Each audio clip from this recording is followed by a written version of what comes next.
ఇంకా ప్రార్థన చేస్తూనే ఉన్నాం.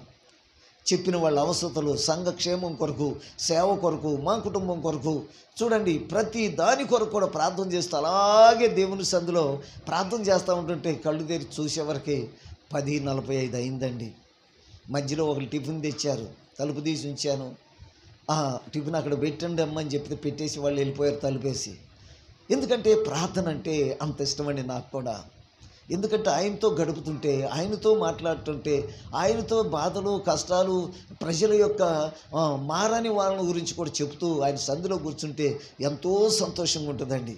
ప్రార్థన ఒక్కరోజు చేసుకోకపోతే ఏదో ఒకటి ఏదైనా ఊరు వెళ్ళినప్పుడు కోల్పోయినట్టు ఉంటానండి. మా చెల్లోళ్ళ ఇంటికి వెళ్ళిన అక్కడ మోకరించి ప్రార్థన చేస్తా.